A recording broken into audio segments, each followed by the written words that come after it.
Untuk yang pembatasan periode sendiri itu teman-teman kemarin sudah belajar ya. Jadi kalau apa periode itu ada batas bawah sama ada batas atas.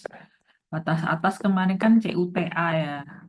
Lalu batas bawahnya TA. Nah, jadi kalau kita dapat periode dari hasil analisis, dari hasil Deanstroke atau dari hasil itu ya unstruct-nya gitu, atau entah itu hand calculation atau menggunakan bantuan software gitu ya, itu bisa dapat periodenya.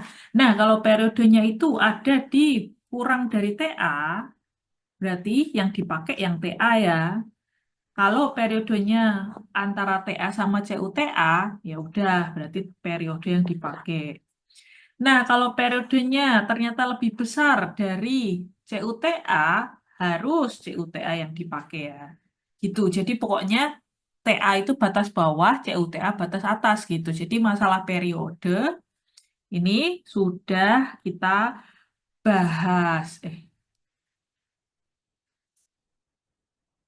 Nah, jadi masalah periode ini ya pembatasan periode sudah kita bahas. Nah, sisanya nih, apaan sih redundansi? Redundansi sebenarnya minggu lalu itu udah sempet dibahas, udah sempet kesebut walaupun belum dibahas gitu ya. Terus efek delta, torsi, sama simpangan. Nah, oke. Ya ini penentuan periode ini kemarin udah dibahas ya. Kita lanjut aja. Nah ini ya, jadi kalau dia kurang dari TA, gunakan TA. Kalau dia di antara TA sama CUTA, ya gunakan si periode tersebut. Kalau dia lebih dari CUTA, gunakan CUTA. Nah gitu aja pembatasan periode. Nah, eh, mengingatkan kembali efeknya itu nanti buat ngebaca respon spektranya ya. Jadi kalau misalkan apa periodenya di sini misalkan ya ternyata CUTA ini gitu kan. Nah, CUTA yang dipakai, CUTA di sini. Nah, ini ya, ini yang dipakai nih. Jadi koefisiennya pakainya yang A ini bukan pakai yang biru, yang B gitu ya. Jadi pembatasan periode itu langsung di replace. Jadi misalkan itu tadi kita dapat periode 22 second misalkan, padahal CUTA-nya itu 20. Nah, wajib menggunakan periode yang 20 gitu tanpa kita merevisi gedungnya sehingga agar mempunyai periode 20 gitu nggak usah. Jadi nggak usah direvisi gedungnya. Gedungnya tetap periode berapa tadi? 22 ya. Nah, tetapi 22, 25 tadi. Nah, tetapi langsung aja untuk analisis, langsung gunakan CS yang A gitu ya, gitu. Pokoknya langsung aja replace periodenya tanpa harus merevisi gedungnya. Nah, ini tadi, ini kalau digambarkan. Nah, ini udah sempat sebut gitu, redundansi atau row harus diaplikasikan pada masing-masing kedua arah ortogonal untuk semua sistem struktur pemikul gaya seismik sesuai dalam pasal ini. Nah, kapan kita boleh pakai rho sama dengan satu? Pertama, kalau desain struktur untuk kategori desain seismik B atau C. Berarti kalau misalkan kita KDSD, nggak bisa ya, nggak bisa nih, gitu kan. Dua, perhitungan simpangan antar tingkat dan pengaruh P delta. Ya, dalam menghitung simpangan antar tingkat sama P delta, kita boleh pakai rho sama dengan satu untuk kasus apapun. Tiga, desain komponen non-struktural. Ya, kalau kita mau ke desain hal-hal yang non-struktural, jadi bukan struktur ya, jadi bukan bukan balok kolom gitu, tapi hal-hal lainnya yang non-struktural. Empat, desain struktur non-gedung yang tidak mirip dengan bangunan gedung. Ya, jadi ya intinya dia bukan bangunan gedung dan juga nggak ada mirip-miripnya sama bangunan gedung. Lima, desain elemen kolektor, sambungan lewatan, dan sambungan yang memperhitungkan kombinasi pengaruh beban seismik termasuk faktor kuat lebih berdasarkan 743. Ya ini pokoknya kalau untuk ngedesain elemen kolektor, sambungan lewatan, sambungan gitu-gitu ya, itu boleh apa dan dalam kasus ini menggunakan omega sub zero ya, itu boleh kita pakai rho sama dengan 1. 6. Desain elemen struktur atau sambungan yang memperhitungkan kombinasi pengaruh beban seismik termasuk faktor kuat lebih berdasarkan 743. Nah, ini elemen lainnya nih, elemen struktur. Nah, nah ketika dalam mendesain itu kita menggunakan kombinasi gempa gitu kan ya, dan termasuk include faktor kuat lebih. Itu boleh rho-nya 1. Kalau nggak pakai faktor kuat lebih berarti nggak bisa ya rho-nya 1 gitu. 7. Beban diafragma yang ditentukan menggunakan persamaan 51 termasuk batasan yang disyaratkan oleh persamaan 52 dan persamaan 53. Ya, ini buat ngedesain diafragma. 8. Desain struktur dengan sistem peredam sesuai pasal 13. Nah, itu boleh ya rho-nya 1. 9. Desain dinding struktural terhadap gaya keluar bidang termasuk sistem angkurnya. Jadi ini kalau tegak lurus keluar bidang gitu ya sama angkurnya, nah itu boleh rho-nya 1. Nah, kalau enggak, kalau bukan dalam kasus 9 ini, kita nggak bisa pakai rho sama dengan 1. Nah, ini untuk KDSD sampai F ya. Tadi rho sama dengan 1 kalau BC kan nomor 1 tuh. Kalau misalkan enggak, ini misalkan DF gitu ya. Nah, harus 1,3 nih. Untuk struktur dengan kategori desain seismik D yang memiliki ketidakberaturan torsi berlebihan sesuai tabel 13, tipe 1B, ketidakberaturan tipe 1B, rho harus sebesar 1,3. Nah, ini kebetulan ketidakberaturan belum belajar ya. Nah, setelah ini kita akan belajar ketidakberaturan. Tetap jadi diterima dulu aja. Pokoknya kalau KDSD sama punya ketidakberaturan torsi 1B, itu rho-nya 1,3. Kategori seismik desain E dan F, KDS ya, KDS EF tidak diizinkan memiliki ketidakberaturan torsi berlebihan. Nah, jadi eh, kalau KDSD masih boleh ya kena torsi 1B, tapi kalau KDSE sama F tidak boleh sama sekali punya ketidakberaturan torsi berlebihan. Untuk struktur yang tidak memiliki ketidakberaturan torsi berlebihan dengan KDSDEF, rho harus sebesar 1,3 kecuali jika satu dari dua kondisi berikut dipenuhi, di mana rho diizinkan diambil satu.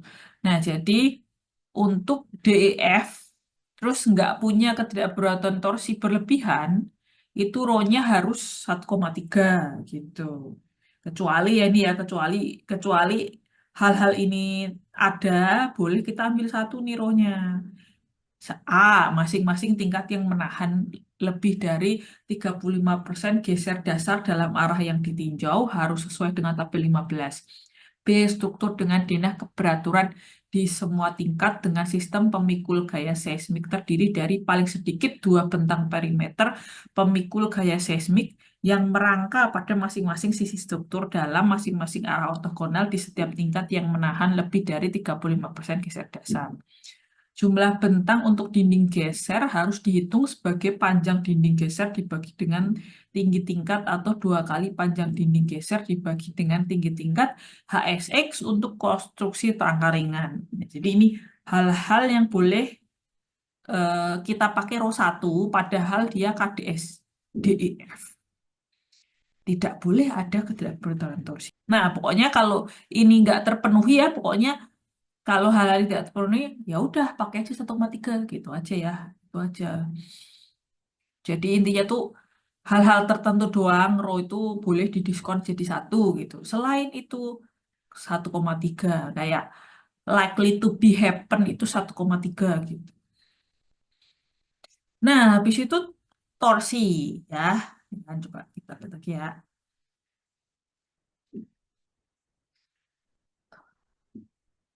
Redundansi udah ya. Redundansi udah, pembatasan periode udah. Nah, torsi nih sekarang ya.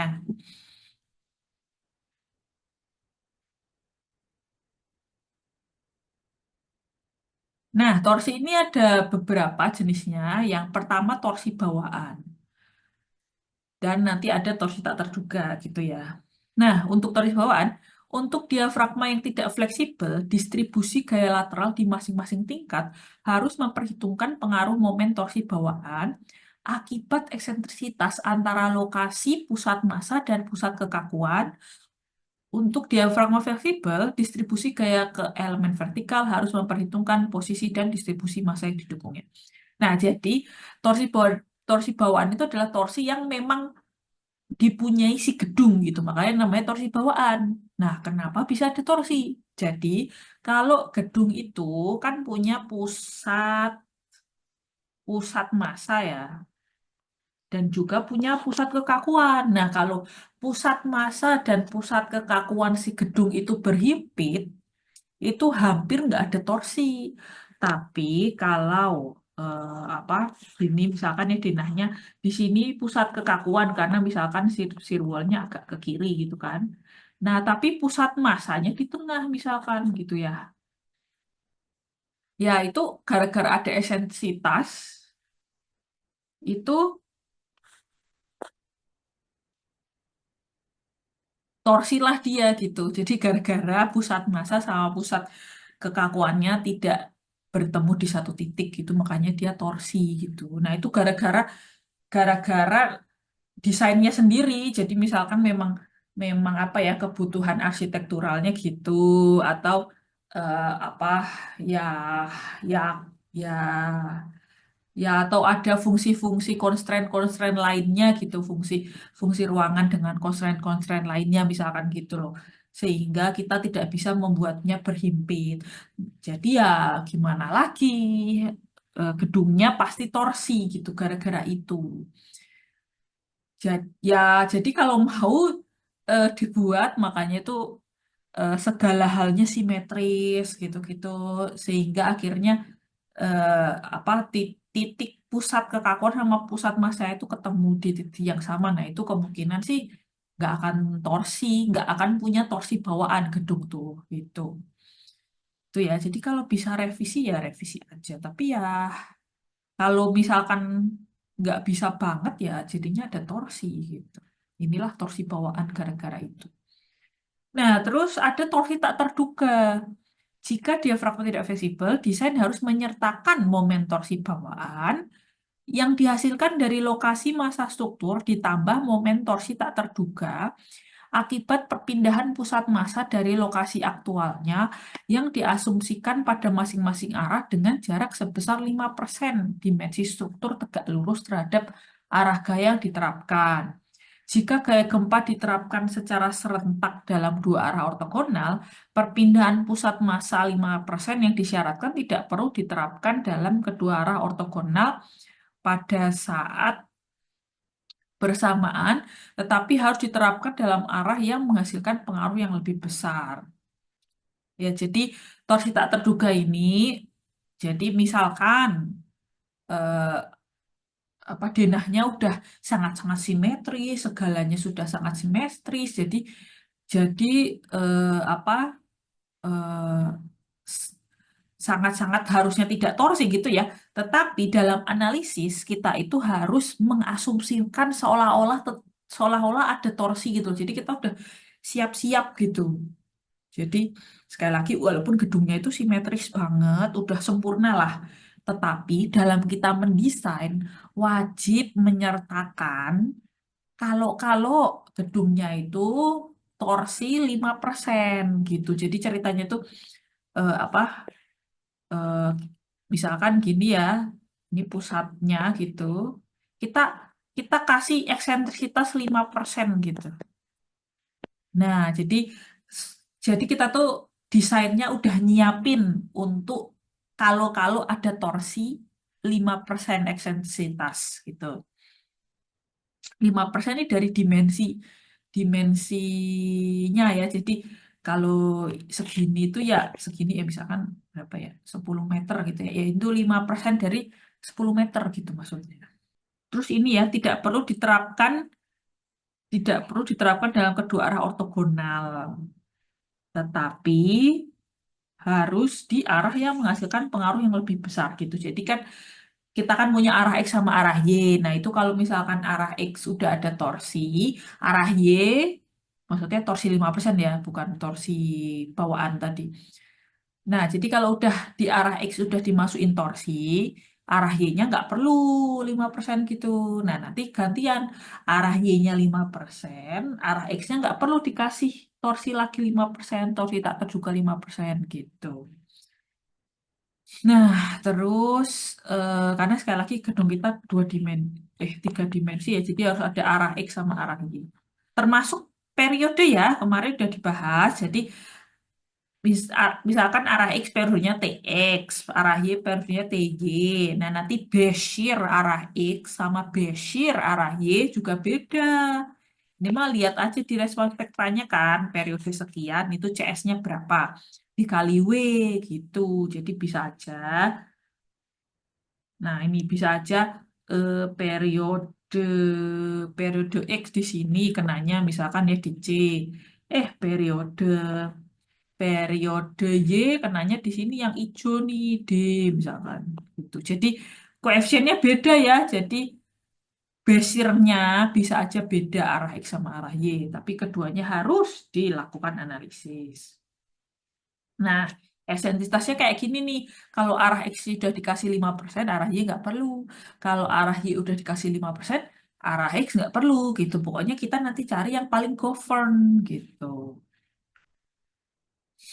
Torsi tak terduga harus diaplikasikan ke semua struktur untuk menentukan keberadaan ketidakberaturan horizontal seperti yang diatur pada tabel 13. Momen torsi tak terduga MTA tidak perlu diperhitungkan pada saat menentukan gaya seismik E pada perencanaan struktur dan pada saat menentukan simpangan antar tingkat desain seperti pada 786, 7912 atau pasal 11 atau pada saat menentukan batasan-batasan 7121 kecuali untuk struktur-struktur berikut. Satu, struktur dengan kategori desain seismik B dengan ketidakberaturan struktur horizontal tipe 1B. Dua, struktur dengan kategori desain seismik C, D, E, F dengan ketidakberaturan struktur horizontal tipe 1A dan 1B. Nah, eh, jadi nanti tuh habis materi ini itu materi ketidakberaturan. Jadi ketidakberaturan itu ada 10 teman-teman. 5 ada 5 vertikal, 5 horizontal. Nah, untuk mengecek ketidakberaturan horizontal itu wajib include torsi tak terduga. Ini poinnya ya. Nah, terus tetapi tidak perlu diperhitungkan untuk menentukan simpangan antar tingkat. Terus habis itu batasan-batasan 7.12.1 gitu-gitu ya. Ya, kecuali ini struktur KDSB punya ketidakberaturan horizontal 1B atau struktur KDSC DEF dengan ketidakberaturan struktur horizontal 1A atau 1B. Nah, pembesaran torsi tak terduga. Struktur yang didesain untuk kategori desain seismik CDE atau F, di mana ketidakberaturan torsi 1A atau 1B terjadi seperti didefinisikan dalam tabel 13, nanti ya slide habis ini, harus mempunyai pengaruh yang diperhitungkan dengan mengalihkan MTA di masing-masing tingkat dengan faktor pembesaran torsi AX seperti digambarkan dalam gambar 9 dan ditentukan dari persamaan berikut. AX adalah delta max per 1,2 delta average kuadrat. Delta max adalah perpindahan maksimum di tingkat X dalam milimeter yang dihitung dengan mengasumsikan AX sama dengan 1. Delta average adalah rata-rata perpindahan di titik terjauh struktur di tingkat X yang dihitung dengan mengasumsikan AX sama dengan 1. Faktor pembesaran torsi AX tidak boleh kurang dari 1 dan tidak perlu melebihi 3. Pembebanan yang lebih parah untuk masing-masing elemen harus ditinjau untuk desain. Nah, jadi kayak gini nih. Jadi kita tuh kan analisis ya. analisis gempa gitu kan. Nah, kalau misalkan saat analisis, kan gedungnya tuh sway ya, sway itu bergerak gitu loh sway. Nah, kalau nah ini tuh sebenarnya menganalisis apakah geraknya itu lebih ke translasi atau geraknya lebih ke muter gitu, rotasi. Jadi misalkan geraknya kayak gini ya. Nah, di ujung B, jadi misalkan ini B-nya awalnya di sini ya, terus habis itu di sini gitu. Nah, lalu yang si A awalnya di sini nih, terus habis itu gini di sini A aksen deh biar aksen gitu ya. Nah, kan kan dia gerak tuh. Nah, kita kan punya displacement-nya ya, dia geraknya berapa tuh kan kita punya misalkan X-nya berapa, Y-nya, delta X-nya berapa, delta Y-nya berapa gitu loh. Jadi kan ini kan ada koordinatnya ya, misalkan di sini tuh, misalkan ini 0,0, lalu ini jadinya minus minus 10 koma 40 misalkan gitu loh. Kan ini kan kita tahu ya delta X sama delta Y. Jadi pindahnya berapa gitu. Misalkan di sini B-nya eh berapa ya? Minus 50,0 gitu kan.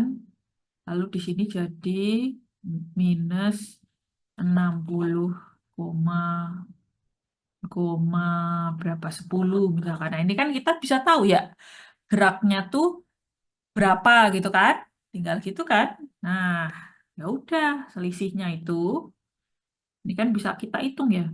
Delta eh ini aja di kan ini kan deltanya berapa gitu loh. Ini kan deltanya gesernya berapa, gitu kan? Dari titik awal sampai titik akhir ini nih, delta B-nya berapa gitu kan? Ini gerak. Ini kita lihat dulu yang gini gitu. Nah, sama ini titik yang ini ke sini kan berarti ini tadi apa sih? Iya. Gitu. Gitu. Sen gitu ya. Nah, jadi si delta B sama delta A jadi diselisihin aja kan apa namanya? Titiknya A aksen dikurangi A gitu kan dapat delta B. Titiknya B aksen dikurangi B kan dapat delta A. Nah, delta average itu ya A plus B per 2. Nah, delta X itu delta max. Delta max itu kan ya antara A sama B maksimum yang mana gitu. Per 1,2 delta average dikuadratin. Nah, nanti dapat angkanya tuh. Itu jadi awalnya AX-nya 1, lalu kita run, lalu eh, dia akan punya displacement tuh. Displacementnya kita catat.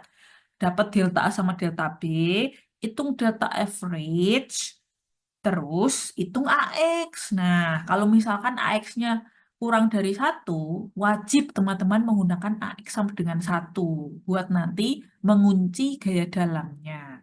Tapi kalau misalkan dari ngitung-ngitung kayak gini tuh, oh ternyata dapatnya 0,9. Nah, AX-nya nggak boleh pakai 0,9, tetap minimal 1 gitu aja ya. Nah, kalau misalkan satu koma, misalkan dapatnya 1,2 misalkan ya, ya 1,15 misalkan. Nah, AX 1,15 ini harus digunakan untuk mengeluarkan gaya dalam gitu aja ya. Jadi ya ngitung AX cuma kayak gitu. Terus ini tuh harus dua arah kan ini udah arah yang apa sih arah Y kita bilang ya. Nah, jangan lupa ngelihat yang ini juga. Nah, cuma karena bentuknya aja tuh lebih melebar ke arah, ya ini saya bilang Y aja ya, ini X. Nah, karena bentuknya lebih melebar ke arah Y, ke arah X, jadi pasti yang govern itu yang Y kan, karena lebih lebih mudah muter kan kalau lebih memanjang gitu gitu. Jadi sebenarnya dari bentuknya denahnya aja kita sebenarnya tahu arah yang govern sebenarnya. Tapi kalau teman-teman nggak tahu, aduh mana ya arah yang govern, harus dua-duanya ya ditinjau gitu. Jadi lakukan AX ke arah X gitu ya, AX-nya 1 gitu, ke arah X, terus dicatat ujung-ujungnya, misalkan, aduh misalkan gimana muternya ini? Misalkan muternya gini. Nah gitu kan. Wah, sulit ya. Ya, pokoknya ya ini belum tentu muter ya. Jadi maksudnya eh, deformasinya dicatat gitu, cari titik-titik terjauhnya gitu kan. Nah, ini kan titik-titik terjauhnya. Nah, lalu catat delta A, delta B, lalu delta average-nya sama delta max, nah hitung AX gitu. Cuma ya itu tadi, kalau denahnya udah kayak gini nih, pasti yang govern itu yang kayak kita kasih gaya Y gitu. Kalau gaya X harusnya tidak govern, karena lebih memanjang ke arah X gitu. Nah, jadi redundansi itu udah ya, intinya mah normalnya kita pakai 1,3 sih, tapi teman-teman tuh bisa pakai satu dengan catatan yang tadi ya. Kalau kondisi bla bla bla bla terpenuhi gitu, teman-teman boleh didiskon pakai satu gitu aja sih. Pembatas periode juga cuma apa tadi ya, kalau periodenya lewat dari CUTA pakai CUTA. Kalau periodenya kurang dari TA pakai TA. Kalau periodenya di antara TA sama CUTA ya pakai periode yang kita hitung gitu aja sih. Itu untuk mendapatkan CS di gaya gempa respon spektra teman-teman. Target target gempa itu respon spektra ya. Nah, terus torsi tadi itu cuma ada yang namanya torsi bawaan gara-gara desainnya sendiri, desain gedungnya sendiri. Di mana misalkan gedungnya sangat eksentris, sangat berat sebelah, yang gitu-gitulah itu udah pasti ada torsi itu ya. Namanya torsi bawaan. Tetapi kalaupun nggak ada kayak gitu, gedungnya simetris semua, kita desainnya harus mengakomodir seolah-olah ada torsi 5% gitu aja sih. Terus tadi ngitung AX gitu ya. AX minimal satu gitu. Ya udah itu nanti tuh tinggal dimasukin aja. Jadi angka-angka 1,3, AX-nya satu, atau kalau ternyata dari hasil hitung AX-nya lebih dari satu, AX-nya harus pakai hasil hitung itu ya. Misalkan 1,14 Pak. Misalkan ya harus pakai 1,14. Pokoknya minimal satu. Nah, gitu aja. Jadi angkanya nanti diinput di waktu analisis buat nge-unstruknya itu atau pakai analisis softwarenya gitu. Nah, sekarang kita ke simpangan.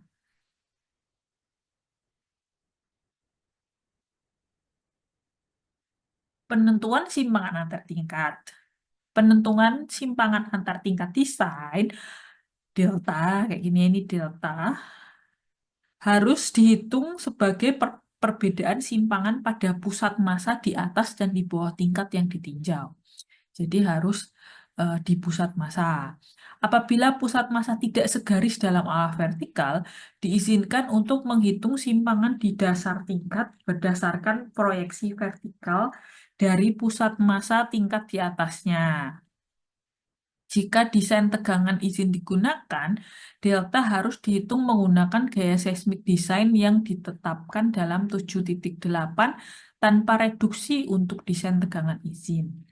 Bagi struktur yang didesain untuk KDS C, D, E, atau F yang memiliki ketidakberaturan horizontal tipe 1A atau 1B pada tabel 13, simpangan antar tingkat desain delta harus dihitung sebagai selisih terbesar dari simpangan titik-titik yang segaris secara vertikal di sepanjang salah satu bagian tepi struktur di atas dan di bawah tingkat yang ditinjau. Simpangan pusat massa di tingkat X, delta X dalam milimeter, harus ditentukan sesuai dengan persamaan berikut. Delta X sama dengan CD dikali delta XE per IE. CD adalah faktor pembesaran simpangan lateral dalam tabel 12. Delta XE adalah simpangan di tingkat X yang disyaratkan pada pasal ini, yang ditentukan dengan analisis elastik. IE, faktor keutamaan gempa yang ditentukan sesuai dengan 412. Ini IE, teman-teman udah belajar ya IE, jadi coba dibuka lagi. IE itu adalah faktor kepentingan, importance factor, bergantung dengan kategori risiko dari bangunannya. Jadi kalau bangunannya nggak penting-penting amat, IE itu satu angkanya. Kalau paling penting ya, itu kategori risiko 4 itu IE-nya sampai 1,5. Jadi ditingkatkan 50% gitu. Nah, lalu CD ini teman-teman juga udah belajar waktu membahas sistem struktur. Kan ada di tabel yang banyak banget itu ya, ada R, omega sub zero sama CD. Nah, itu CD itu. Jadi angka itu yang kita ambil tuh gitu ya. Nah, delta XE inilah yang kita dapatkan dari hasil running eh, respon spektranya atau statik ekivalennya gitu. Itu tuh dapatnya delta XE.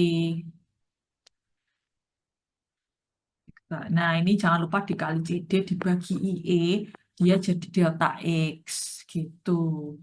Nah, delta X ini nanti habis itu dihitung selisih-selisihnya.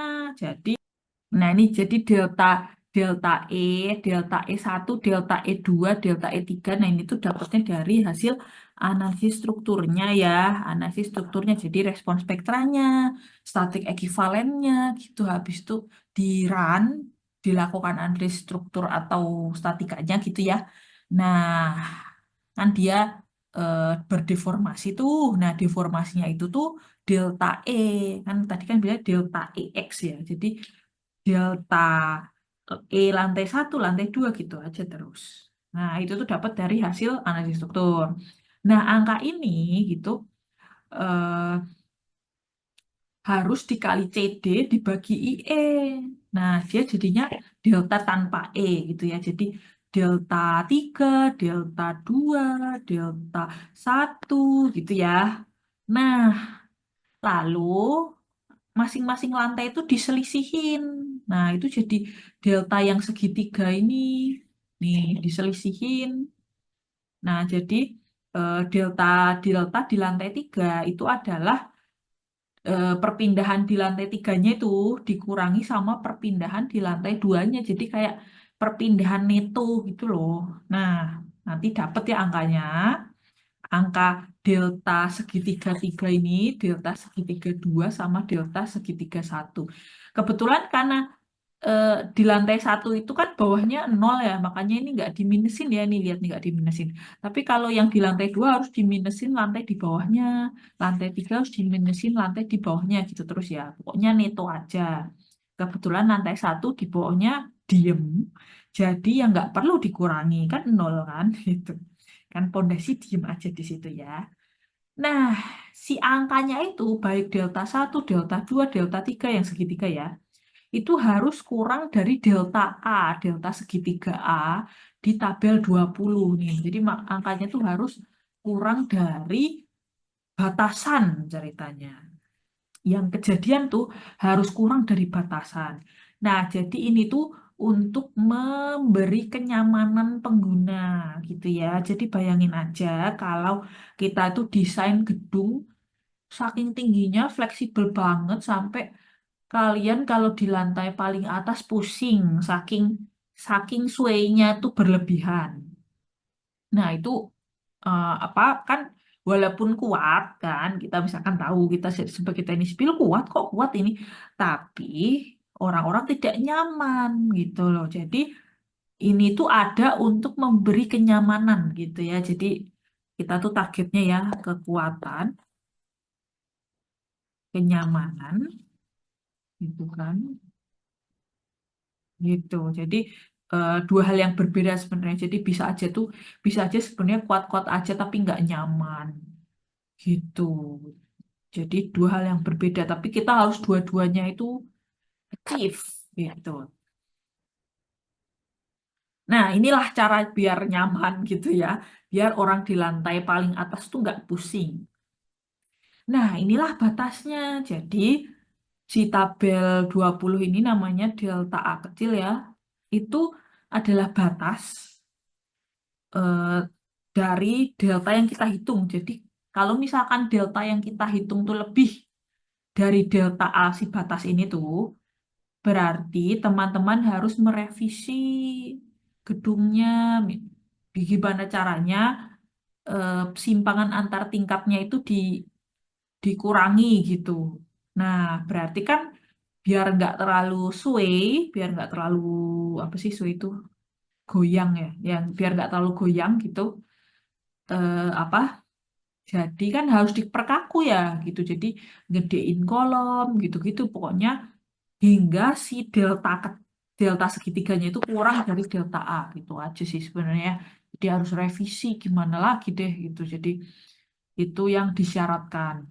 Nah, si delta A ini bergantung pula oleh kategori risiko. Tadi itu ya kategori risiko itu adalah apa mencerminkan seberapa penting gedungnya. Jadi kalau satu dua itu nggak terlalu penting gedungnya ya, important faktornya satu tuh ingat lagi ya. Kalau kategori risiko 4 kayak rumah sakit bla bla bla, emergency yang bla bla bla gitu kan kemarin udah belajar itu berarti gedungnya penting. Nah, kelihatan banget kan ini batasannya lebih strict daripada gedungnya nggak terlalu penting kan lebih angkanya lebih kecil ya lumayan nih. Oh apa hampir setengahnya angkanya. Nah, ya udah deh buat tahu berapa sih delta A kita gitu ya. Ya tinggal ini aja nanti gedungnya itu apakah struktur dinding geser batu bata. Kalau enggak ya enggak bisa pakai ini kan. Kalau enggak, apakah dia dinding geser cantilever batu bata? Kalau enggak ya enggak bisa.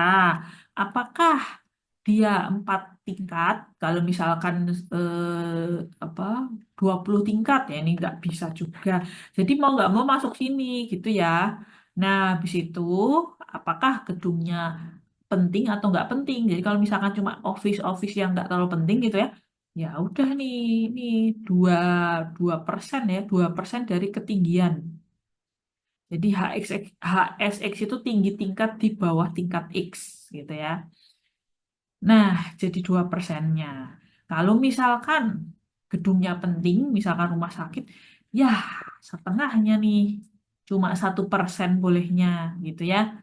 Itu sih, jadi ya itu aja nanti setelah teman-teman sudah mendesain harus ininya terpenuhi. Simpangan antar tingkat yang terjadi harus kurang dari izinnya, yaitu ini gitu.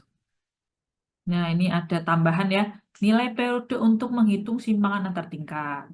Untuk menentukan kesesuaian dengan batasan simpangan antar tingkat, diizinkan untuk menentukan simpangan antar tingkat elastik menggunakan gaya desain seismik berdasarkan pada periode fundamental struktur yang dihitung tanpa batasan atas CUTA. Nah, jadi misalkan eh, tadi misalkan kita tuh misalkan ini kan TA ya, TA ini CUTA. Periode kita di sini kan, misalkan. Kan untuk mendesain gempa kita harus pakai CUTA ya. Ya, oke. Jadi ini nanti jangan lupa ketika melihat di respon spektra, ini ya, gunakan periode CUTA. Misalkan di sini CUTA nih. CUTA gitu ya. Gunakan periode CUTA.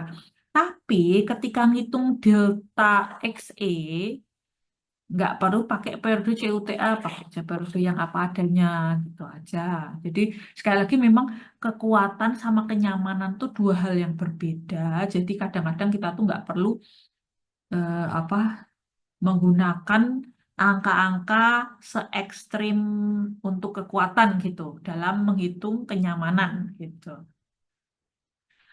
Rangka pemikul momen pada struktur yang didesain untuk kategori desain seismik D sampai F. Untuk sistem pemikul gaya seismik yang terdiri dari hanya rangka momen pada struktur yang didesain untuk kategori desain seismik D, E, atau F, simpangan antar tingkat desain delta tidak boleh melebihi delta A per rho untuk semua tingkat. Rho harus ditentukan sesuai dengan 7342. Jadi kalau KDSDEF, nah itu si batasnya harus dibagi row gitu ya. Row-nya harus sesuai dengan 7342 yang tadi 7342. Nah ini itu ya. Ya jadi kalau misalkan row-nya 1,3, bayangin aja ya batasannya makin kecil kan. Jadi kalau sampai row-nya 1,3 ini pun masih harus dibagi 1,3. Jadi kan lebih kecil lagi ya gitu. Nah, ini P delta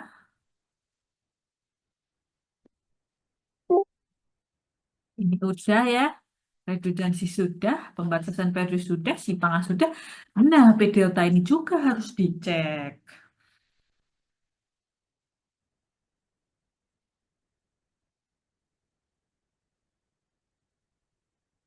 Pengaruh P delta pada geser tingkat dan momen, gaya dan momen elemen struktur yang dihasilkan pada simpangan antar tingkat yang diakibatkannya tidak perlu diperhitungkan bila theta, koefisien stabilitas theta, seperti ditentukan oleh persamaan berikut sama dengan atau kurang dari 0,1.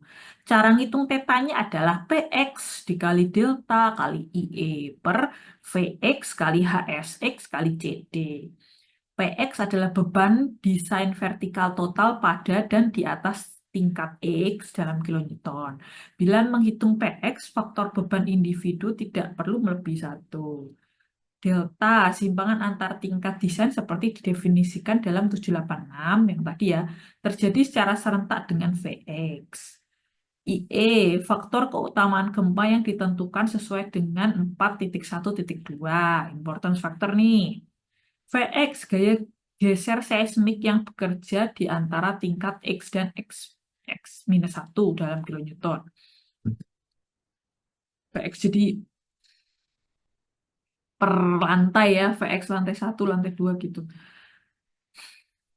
HSX, tinggi tingkat di bawah tingkat X dalam milimeter. CD, faktor pembesaran defleksi dalam tabel 12.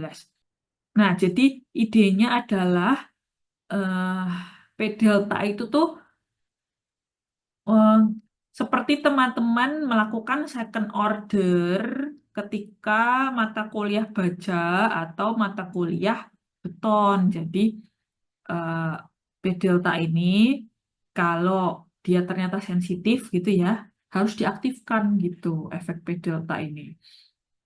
Nah, jadi definisi sensitif itu apa? Kalau theta yang udah kita hitung nih lebih berarti ya, lebih dari 0,1. Nah, kalau misalkan kurang dari 0,1, boleh kita neglect P deltanya itu. Jadi, second order analysis yang ngomongin kelangsingan, bla bla bla itu boleh kita nggak cek, nggak, jadi boleh di uncheck.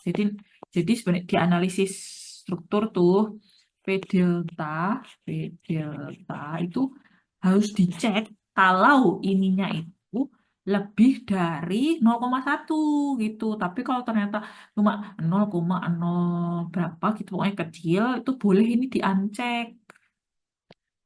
Nah gitu, jadi nggak dianalisis second ordernya. Second order itu ya kelangsingan, stabilitas, bla bla bla gitu yang teman-teman belajar di baja atau di struktur beton. Nah, tetapi tidak boleh kan misalkan lebih ya, lebih pun nggak boleh lebih dari delta max ini ya. Jadi ini mah terlalu berlebihan banget kalau sampai lewat dari theta max ini. Itu berarti lebay banget, sangat-sangat tidak stabil. Nah, gitu. Jadi harus direvisi sih. Nah, si theta maxnya 0,5 per beta CD kurang dari sama dengan 0,25. Jadi udah paling lemah sebenarnya 0,25. Di mana beta adalah rasio kebutuhan geser terhadap kapasitas geser untuk tingkat antara tingkat X dan X-1. Rasio ini diizinkan secara konservatif diambil sebesar 1. Jadi boleh 1 ya. Jadi ya 0,5 dibagi 1 dikali CD-nya teman-teman. CD sekali lagi bergantung tipe strukturnya. Jadi lihat yang tabel banyak, banyak banget itu. Misalkan SRPMK CD-nya berapa, nah itu diambil.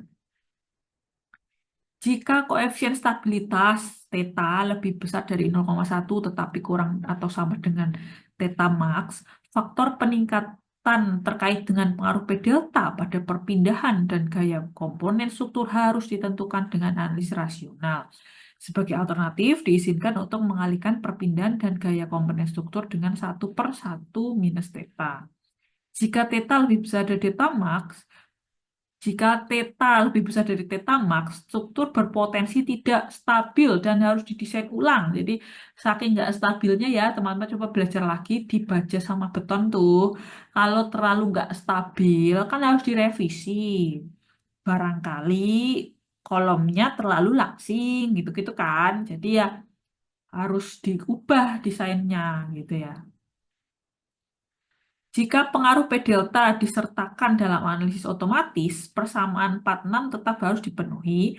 Akan tetapi, nilai theta yang dihitung dari persamaan 45 menggunakan hasil analisis P delta diizinkan dibagi dengan 1 plus theta sebelum diperiksa dengan persamaan 46. Oke, jadi kalau misalkan dalam analisis itu P deltanya udah include, nah, apa? Kita ngitung theta dari persamaan 46 kan. Nah, itu tuh angkanya boleh dibagi 1 plus theta sebelum dibandingkan dengan si persamaan 46. Oke, jadi gitu ya. Jadi kalau kita resumekan,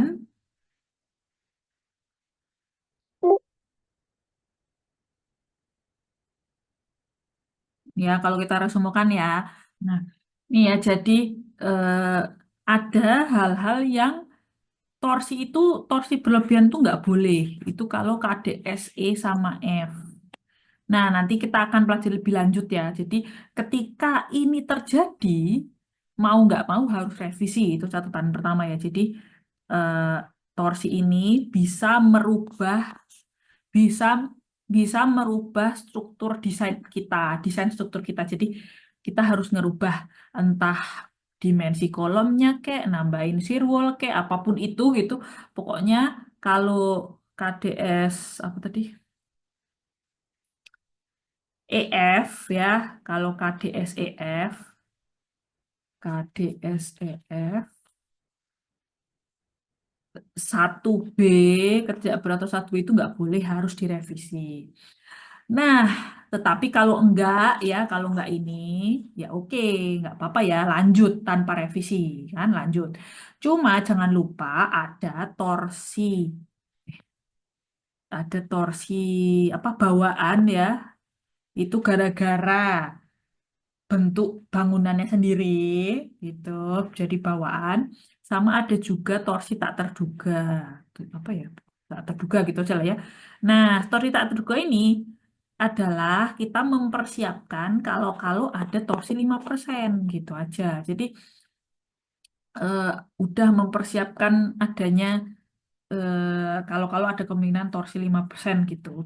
Eh, Gedungnya mampu dan kuat gitu loh. Nah, ini jangan lupa hitung AX gitu kan ya, hitung AX minimal angka AX itu harus kurang, salah, harus lebih dari 1. Kurang sama dengan 1.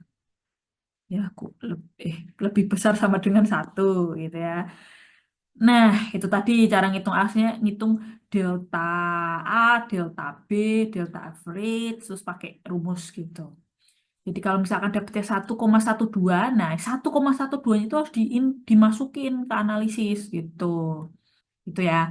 Nah, lalu apalagi efek P delta. Nah, ini juga bisa merevisi struktur ya. Kalau ternyata deltanya itu lewat dari delta max. Itu struktur tidak stabil. Jadi teman-teman harus merevisi desainnya. Itu ya. Jadi torsi itu bisa merevisi kalau kalau KDSIF dan ada ketidakberaturan torsi berlebihan lewat kalau nggak kayak gitu boleh nggak direvisi. P delta juga harus direvisi kalau tetanya lebih dari theta max. Kalau nggak kayak gitu, ya udah lanjut nggak apa-apa gitu loh, desainnya nggak perlu revisi gitu aja ya. Nah, redundansi tadi nggak perlu revisi. Kalau redundansi kan cuma kapan pakai 1, kapan pakai 1,3 gitu aja kan. Nah, pembatasan periode ini juga nggak perlu revisi kan, cuma di replace. Jadi kalau itu tadi kalau ini TA, ini CUTA. Nah, kan dengan ukuran kolom sekian, balok sekian, udah jelas ya sekian gitu. Teman-teman ngedinstruk atau ngeanstruk atau analisis di komputer dapetnya di sini, misalkan dengan dimensi apa adanya. Itu nggak apa-apa, bangunannya tetap tanpa nggak tanpa harus kita revisi. Bangunannya kita pakai aja nggak apa-apa. Tetapi periodenya di replace langsung pakai CUTA gitu. Jadi cuma hitungan gempanya aja nanti yang berubah. Bangunannya tidak perlu direvisi gitu ya. Terus terus kalau simpangan kalau simpangan ya itu bisa merevisi. Kalau ternyata sway-nya terlalu berlebihan ya, ini terlalu sway berlebihan sehingga misalkan batasnya di sini, deltanya di sini, teman-teman nyampe segini misalkan. Kan ini harus direvisi ya karena tidak nyaman gitu. Jadi dari 1, 2, 3, 4, 5 aspek ini yang memungkinkan untuk tidak perlu merevisi struktur apapun yang kejadian itu adalah redundansi sama periode aja. Ini kita nggak perlu rombak total desain kita tuh nggak perlu gitu loh. Nah, cuma untuk masalah torsi, P delta, sama simpangan, ada kemungkinan kita harus merevisi struktur kita, merombak desain kita. Jadi itu ya entah digedein kolomnya, perlu ditambahin shear wall atau apa namanya dikasih bracing dan seterusnya aja pokoknya torsi P delta simpangan bisa-bisa membuat kita harus merevisi struktur kita gitu aja sih. Kalau redundansi tinggal pakai tadi angkanya 1 atau 1,3. Kalau periode tinggal kita replace periodenya tanpa mengganti struktur gitu ya. Oke, jadi perlu jadi catatan nih gitu. Ini ya semua emang harus dihitung. Pokoknya dalam desain jangan lupa ini semua harus dilakukan ya, teman-teman.